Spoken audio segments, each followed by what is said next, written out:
I begin by acknowledging the traditional custodians of the land and pay my respects to their elders, past and present. I extend that respect to Aboriginal and Torres Strait Islander peoples. Today is the day 21 of the Grand Australian Ride. Today I rode from Karratha to Port Hedland. The date is 20th of May 2022.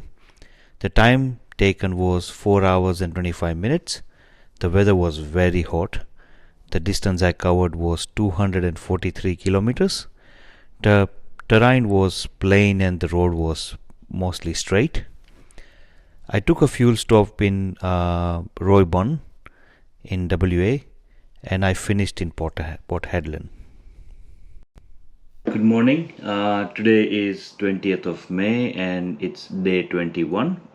I'm currently in Karratha. I came here from Nanutara yesterday and I had gone via Dampier to see the Red Dog Memorial. Yesterday was a fantastic day. We had flooding on the way, but it wasn't that bad, so all good. I had a good rest. I slept more, so I woke up nearly at 7 and right now it's 8:30. So I'm going to finish my breakfast, finish some of the packing I have remaining and leave from here. I'll try and leave by 9 o'clock.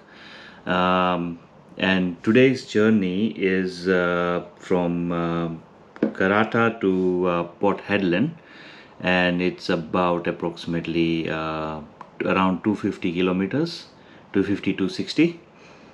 I haven't identified anything on the way to see yet. I'll try and have a look at it now, and otherwise I'll check out what comes. I'm pretty sure there would be something. I always start the day, sometimes I don't have anything planned, but something amazing just comes on the way. So I'm fingers crossed. I'm hoping for a good experience today. I'll keep you updated via the video, and I'll give an update once I get to Port Hedland and check into my accommodation there. But otherwise, looks like a fantastic day. It's nice and sunny over here. It's been very hot in this place. I'm really surprised because it's winter and Melbourne is freezing. So, and this place is just the opposite. I've been having the air conditioning on since I arrived. So let's see you on the road. Alright, good morning. So we are ready to go to Port Hedland now. The fuel is half a tank, so I'm going to try and stop for fuel on the way. Check the distance. It's about 230 kilometers in total, so which is not a lot. Haven't been able to check anything interesting on the way because the original plan was to go direct from Nanutara to Port Hedland, and if that was the case, I would have stopped at Dampier. That was the point of interest for the day. But anyways, we'll get going now. Hopefully we'll find something on the way that would be interesting. But next stop is to go and get fuel. जय आदिशक्ति माता की जय, कृष्ण कन्हैया लाल की जय, ओम गणपताय नमः, हर हर महादेव हर.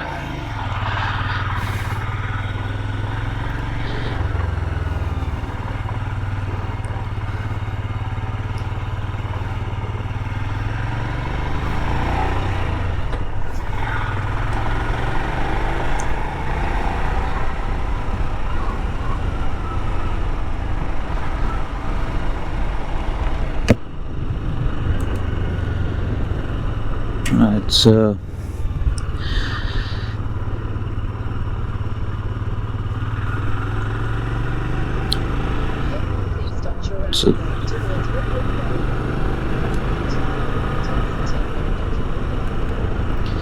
so that's that's a brewery over here. I haven't been there because this trip no drinking, no meat, so it's out of question. Now from that point further if I turn right, I'll go back to Karratha, but I think I'm going to be turning left. I do have half a tank. I'm pretty sure there would be something on the way. Could at least run for like 150-200 kilometers. So yeah, if the total distance is 228, something will come before that. So you're turning left from here, right is Karratha. So yeah, now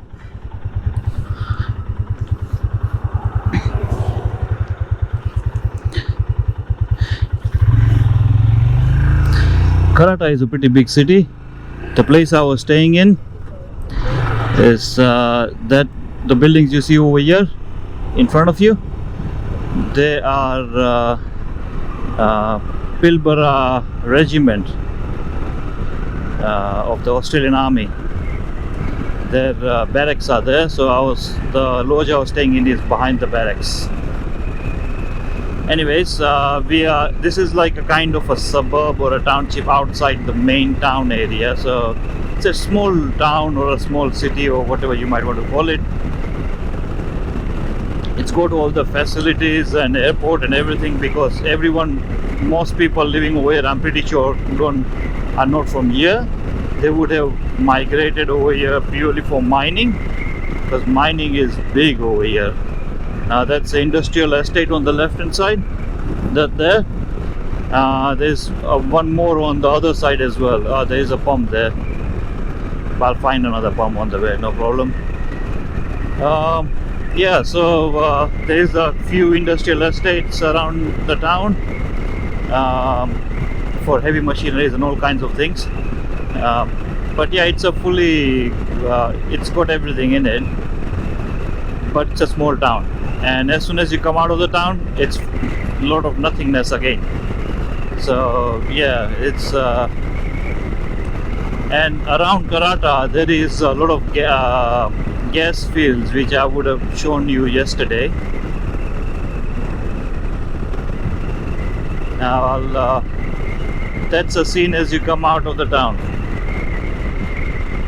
Wide open space. Now I'll update as once I find something interesting on the way. Something Northwest Coastal Highway, that's part of the A1, that's what I'm taking right now. You see it says cars and utilities, 4-wheel drive, trucks, open. Road conditions, and then the next one, that's Northwest as well. But yeah, it's the same one. Why have they got two? The other one says open with caution, and this one just says open. Maybe they just didn't bother to remove the other one, because the front one, it's easier to operate. But anyways, it's the reason why they need to keep these boards, like around Australia you have boards for fire. So is it caution, for fire bans and things like that. There are boards where they've got a meter which shows the level of danger. And with these ones, the reason why they have this is because the roads get flooded a lot. So when they say open, when they say close, what it means is there's flooding down the road, so don't go. Simple. So yeah, that's basically that.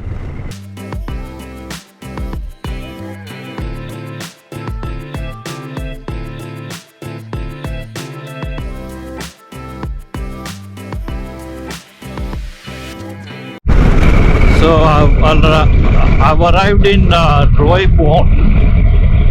Now what I saw from one of the boards is the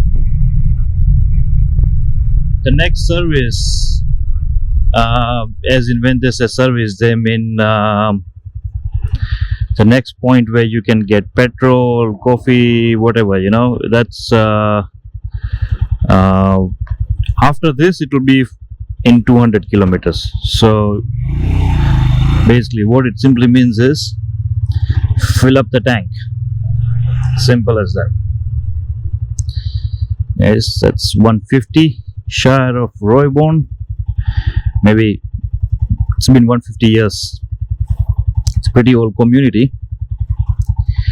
As I'll stop briefly a bit ahead, get the fuel, get fueled up, and then get going further.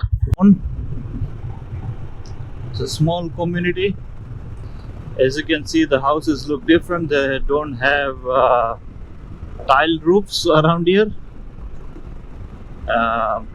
Everything looks like it's got just corrugated roof only.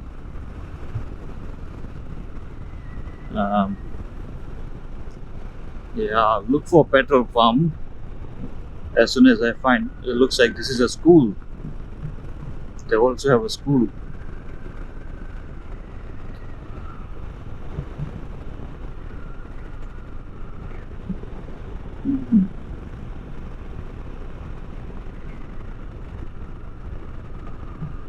Public library, they've got everything over here. There it is, that's a pump. I thought there should be a pump soon, and there it is.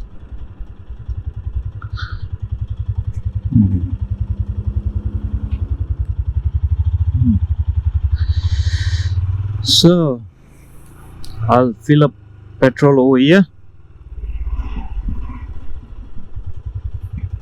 In 7.91 liters, 230 cents was the rate, and $18.19 what was the amount. I always do something I forgot to do. I take a photo of the fuel prices. Often, you know, when you are in remote places,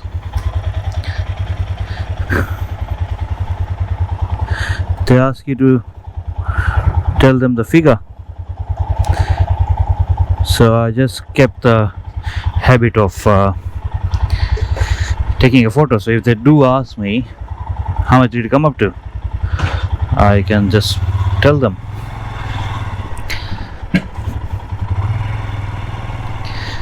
Most likely that won't be the case around here, you know, when they ask you the figure.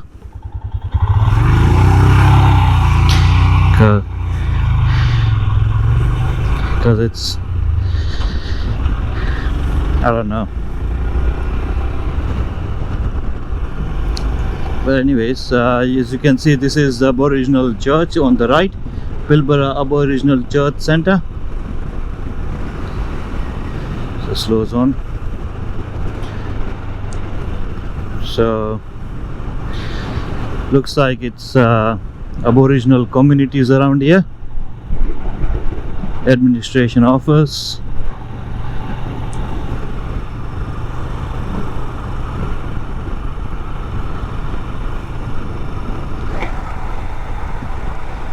Yeah, you can see signs of Aboriginal,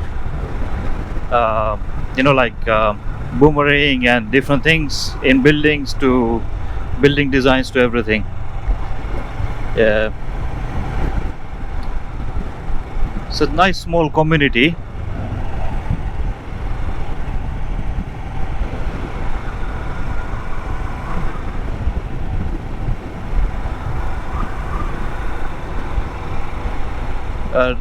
Feels like starting to get into.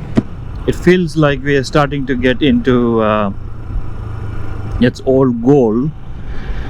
You know, when they say goal, they mean prison. Obviously people in Australia would obviously know that, but other, you know, like if you're watching from India, for example, just so that you know, that's a prison, regional prison. All goal. That's how it used to be.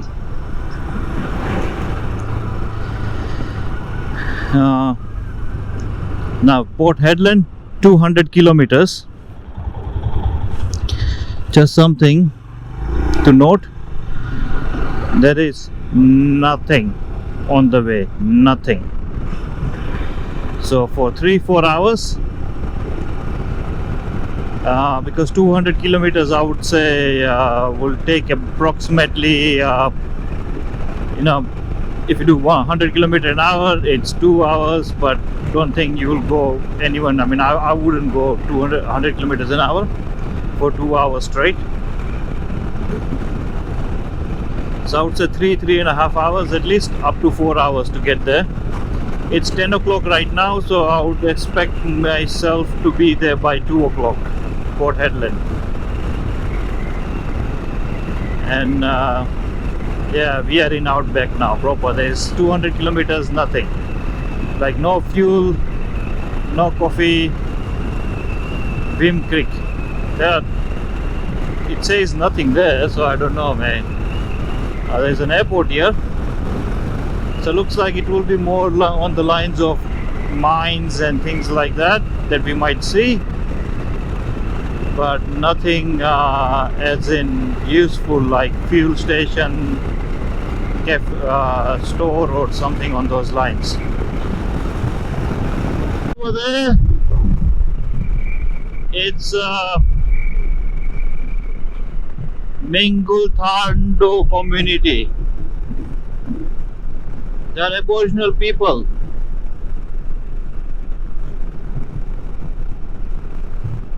It's a small Aboriginal community down there. They are here, they live here. This is their home. Well, they live like that. They've got a well-defined area they live in.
There is a national park over there.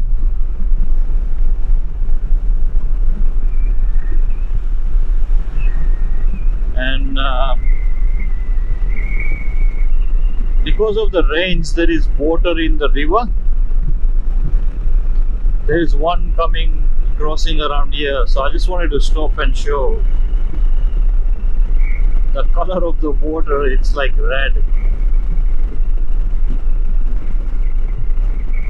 I'll try and stop somewhere over here.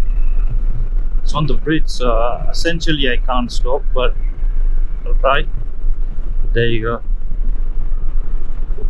I don't know if you can see. It's all red color, both sides.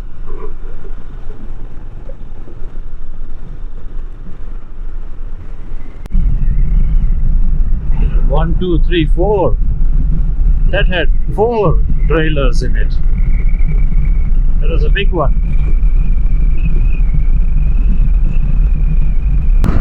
I just saw some cows over here.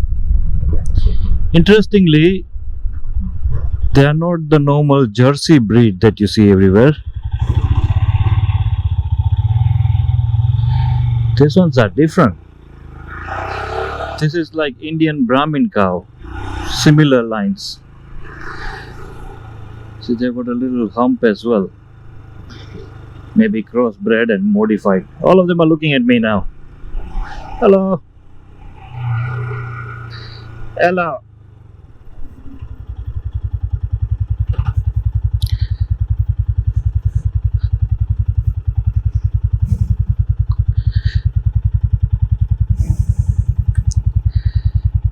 Yeah.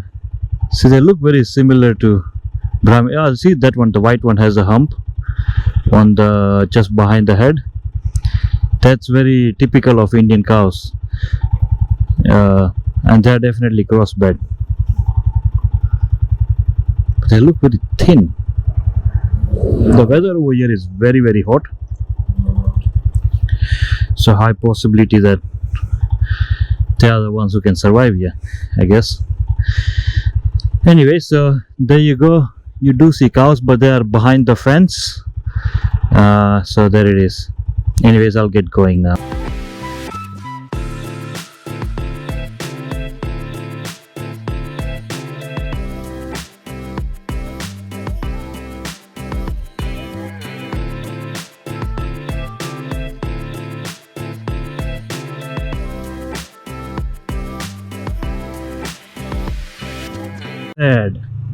On the way, there is one cow on that side, one cow on this side.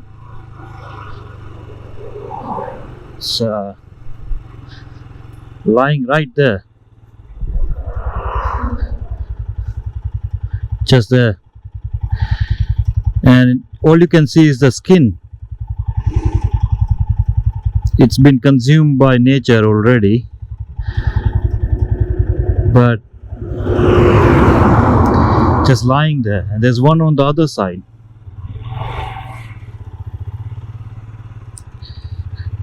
It's such a huge space.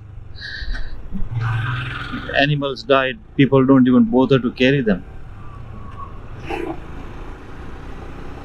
Oh. Never seen anything like it.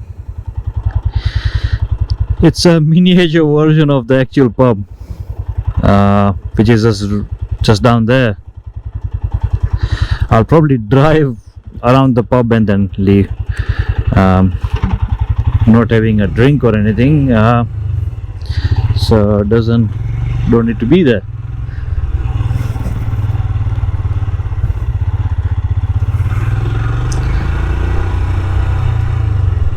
But I can maybe just buy a soft drink and have a soft drink over here and then go Wim Creek Hotel, Wim Creek Pub.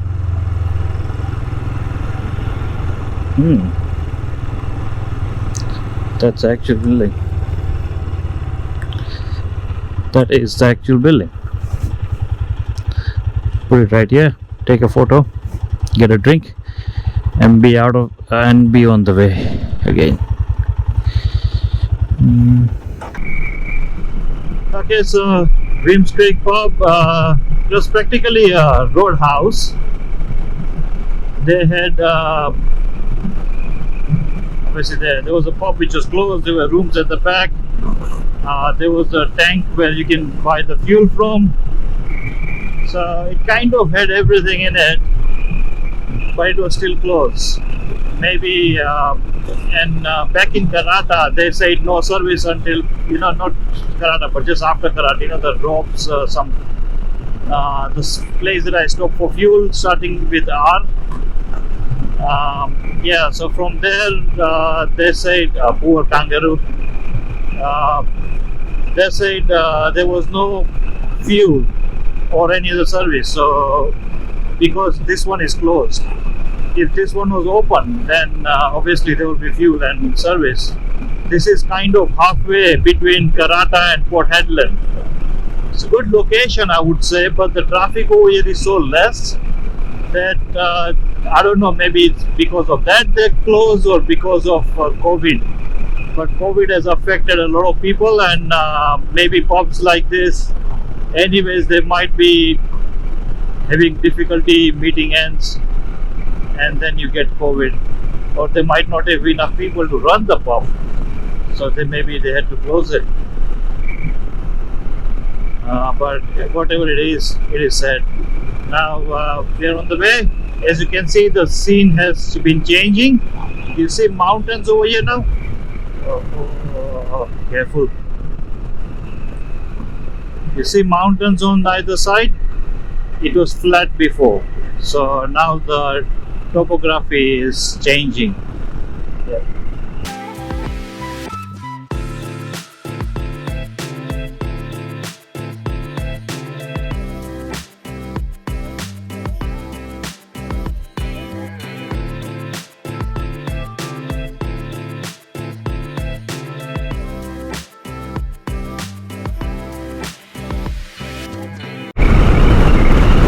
There is a rest stop right there. I'm going to just stop over there, let the bike cool down, because it's showing 38 kilometers on the 38 degrees on the bike. And thank you for visiting city of Karratha. So that's basically the borderline of Karratha. I will be going just there, find some shade to put Masti in it so that she can cool down a little bit. She's getting heated up. I can feel the warmth around my legs. Normally, you know, bikes do get, this is Piva, this area is called Piva. Normally bikes heat up, that's normal, you know, but Himalayans don't heat up as much. The engines are small, so it's not like Harley. When I used to ride my Harley, it used to heat up like anything. But yeah, this ones don't, but when they do, it's like, okay, now you need to let it cool down. So I'm just going to walk around a little bit around here, have some water, and then get going. Until then, I'll catch you on the road.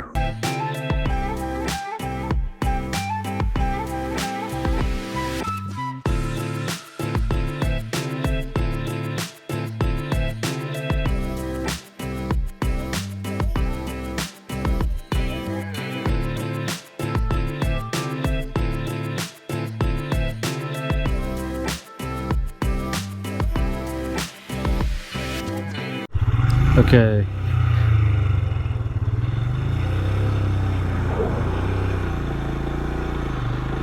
I was going that way. I saw the road train stop over here, so I thought maybe I'll just come back and drive past it to give you a sense of size, because this is a different one. This one is 4 trolleys. That's what it looks like. 60 meters long, that's what it is. 60 meters long, as you can see up close what it is. Alright, so I'll just probably pause, maybe take a photo of it and then get going. This is 60 meters long. The ones around here is very long.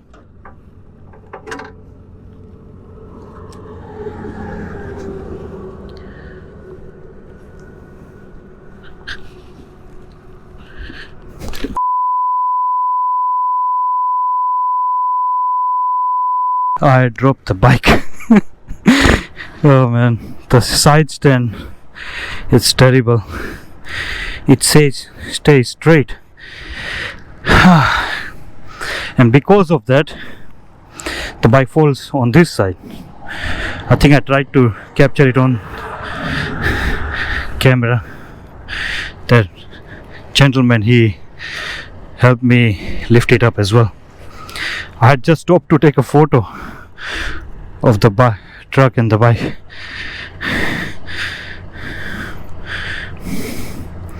Might as well take it now.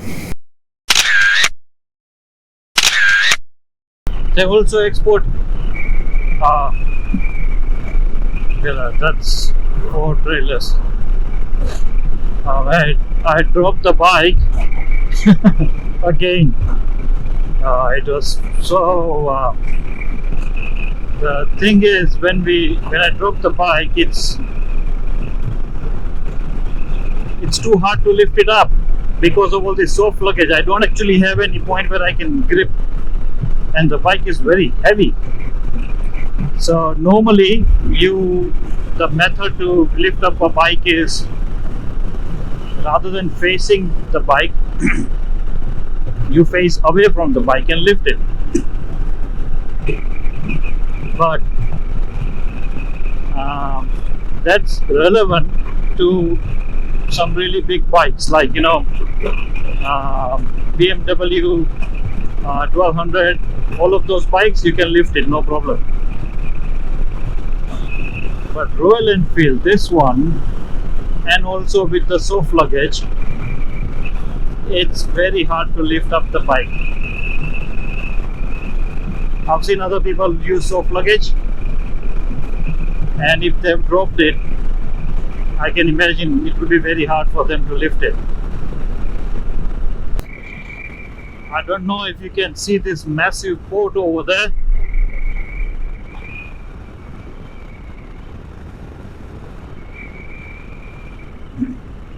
Everything is going there to the port, and from there all the iron ore is being exported. Also a lot of cattle, which is like cows, get exported from here as well. So back there I saw this structure, where they would unload the trucks and then the cows would be mounted onto a ship, and from there it would be exported. It's a very different scene over here.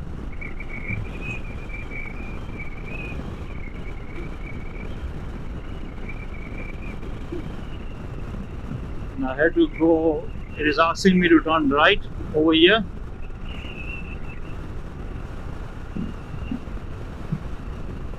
This is like a huge scrapyard.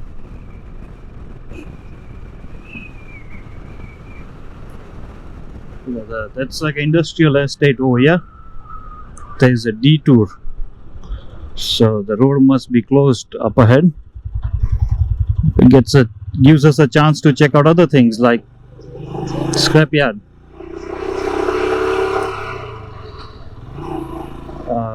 Australia exports a lot of scrap as well,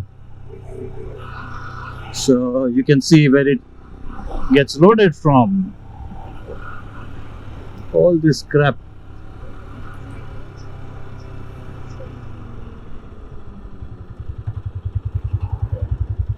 And the roads are red. That's from all the dust.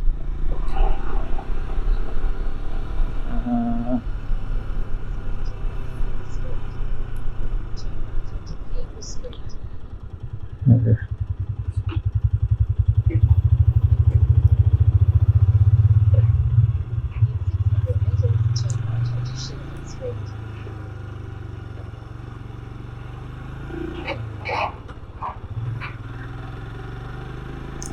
It's so dusty over here.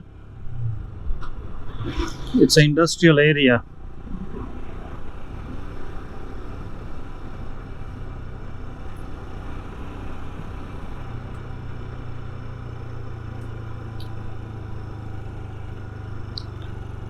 Look at all the road trains over here. This one is particularly big.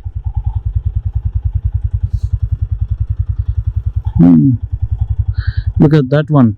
1, 2, 3, 4, 5, 6, 7, 8, 9. Real, that's huge. I'll take a photo.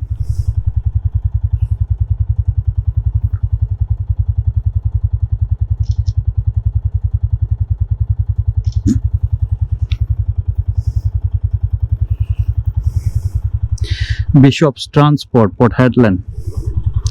All transport companies. This is a different world.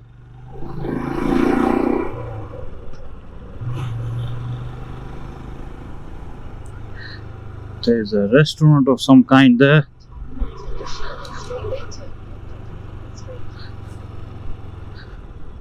I mean, proper industrial area right now. Everything is so huge over here. In, got the keys. Oops. The side stand. Yeah, it's room number 13. That's what we have. So came in over here. That's where the allocated parking is. And we got room number 13. Masti is just there. The bags look a bit shifted, I think, because I dropped the bike earlier. Not like fallen off the bike while riding, but just while I was standing the bike fell. Didn't put the sides. The bike keeps on staying straight. I have to be very careful and find a slope so it stays at an angle. Anyways, came from there, parked the bike here. That's the room. We got a key. You put the key here like that, and it opens up. Now that is the room. Let's check it out.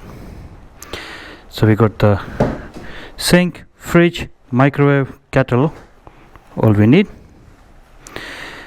Dining table here, bed over here, TV, and I guess that's the bathroom. Got the shower and toilet. So that's about it. That is the room. Maybe switch on the lights.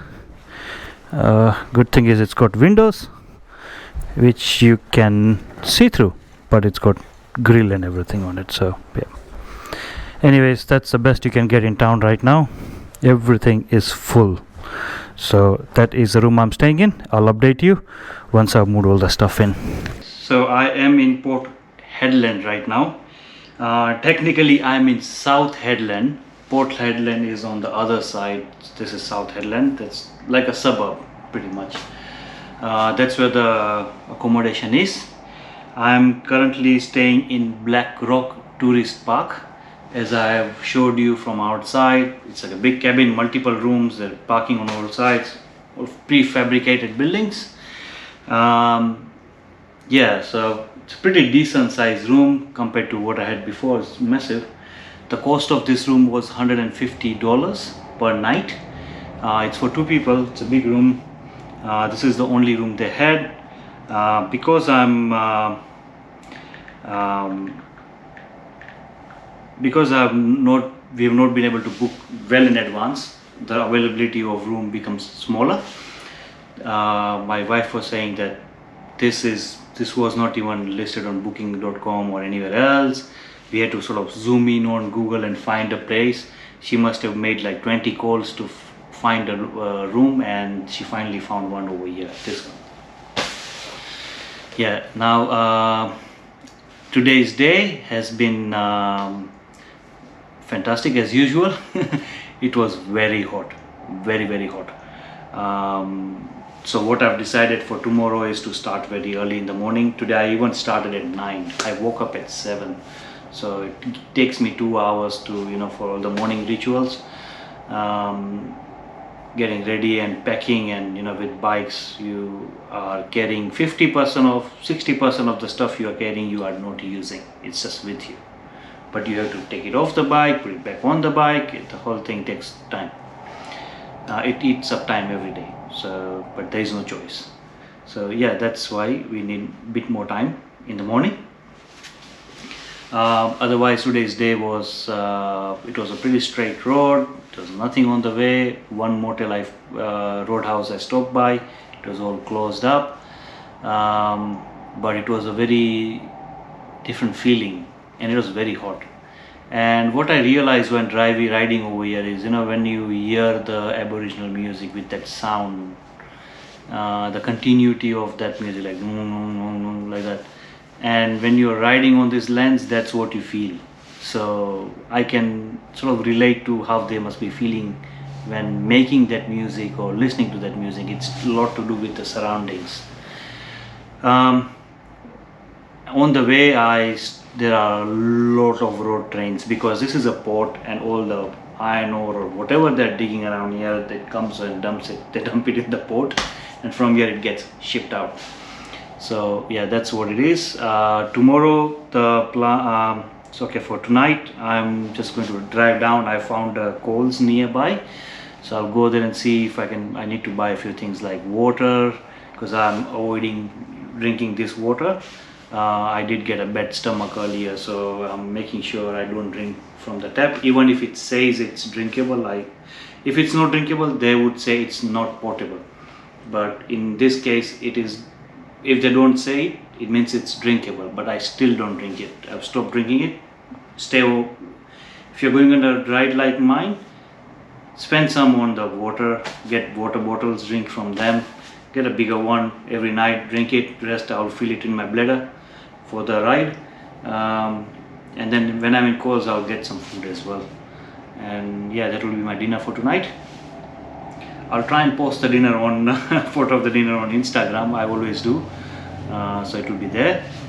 And anyways, I'll see you tomorrow, and I'll update you about tomorrow. Until then, good night.